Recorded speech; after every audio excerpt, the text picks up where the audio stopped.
शिव पार्वती विवाह की पावन कथा। बहुत प्राचीन समय की बात है। हिमालय पर्वत के राजा हिमवान और रानी मैना की एक अत्यंत सुंदर और तेजस्वी पुत्री थी पार्वती। बचपन से ही पार्वती जी का मन भगवान शिव की भक्ति में लगा रहता था। वे मिट्टी से शिवलिंग बनाकर पूजा करती, ओम नमः शिवाय का जाप करती और हमेशा यही कामना करती कि भगवान शिव ही उनके पति बने। उधर भगवान शिव कैलाश पर्वत पर गहरी तपस्या में लीन रहते थे। वे संसार के मोह माया से दूर सरल जीवन जीने वाले, भस्म लगाकर रहने वाले और ध्यान में मग्न रहने वाले देव थे। उनके लिए राजमहल, धन दौलत या आडंबर का कोई महत्व नहीं था। जब पार्वती जी बड़ी हुई तब उनके माता पिता ने उनके विवाह के बारे में सोचना शुरू किया, लेकिन पार्वती जी ने स्पष्ट कह दिया, मैं विवाह करूंगी तो केवल भगवान शिव से। यह सुनकर माता पिता चिंतित हो गए, क्योंकि शिव जी का जीवन बहुत कठोर और तपस्वी था, पर पार्वती जी का निश्चय अटल था। जब पार्वती जी ने भगवान शिव को पाने के लिए कठोर तपस्या करने का निर्णय लिया, वे जंगल में चली गई। शुरुआत में उन्होंने फल फूल खाकर तप किया, फिर केवल पत्तों पर रहने लगी और अंत में उन्होंने भोजन पानी भी त्याग दिया। दिन रात वे शिव का नाम जपती रही। उनकी भक्ति इतनी सच्ची और दृढ़ थी कि देवता भी चकित हो गए। देवताओं ने सोचा कि अगर शिव और पार्वती का विवाह हो जाए तो संसार में संतुलन और शक्ति बनी रहेगी। इसलिए उन्होंने भगवान शिव से प्रार्थना की कि वे पार्वती जी की भक्ति को स्वीकार करें। शिव जी ने पार्वती की परीक्षा लेने का निश्चय किया।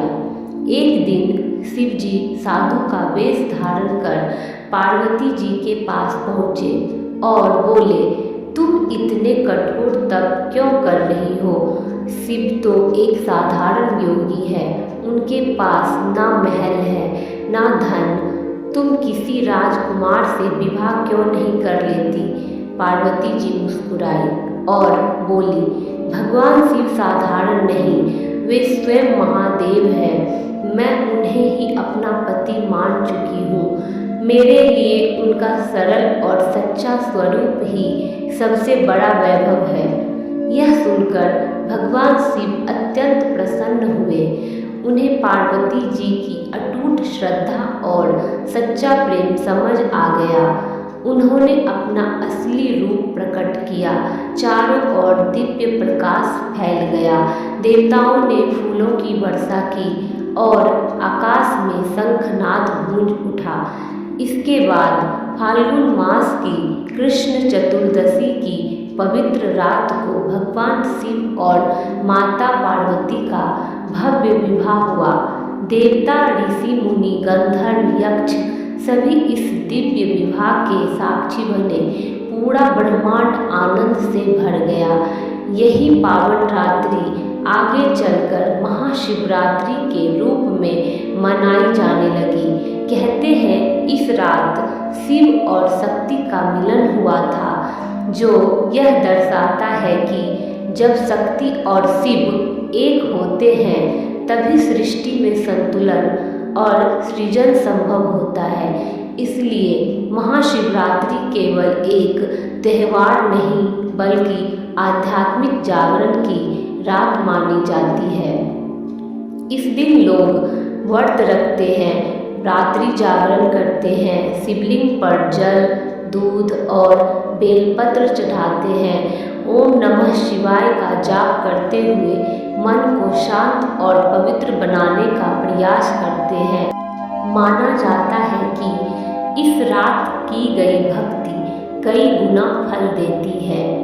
यह कथा हमें सिखाती है कि सच्ची लगन, धैर्य और विश्वास से कोई भी लक्ष्य प्राप्त किया जा सकता है। पार्वती जी की तरह अगर हमारा मन दृढ़ और पवित्र हो तो कठिन से कठिन मार्ग भी आसान हो जाता है। महाशिवरात्रि हमें यह याद दिलाती है कि जीवन में प्रेम, संयम, भक्ति और संतुलन कितना जरूरी है। महाशिवरात्रि की यह पावन रात हमें अपने भीतर की शक्ति को पहचानने और सच्चे मार्ग पर चलने की प्रेरणा देती है। हर हर महादेव।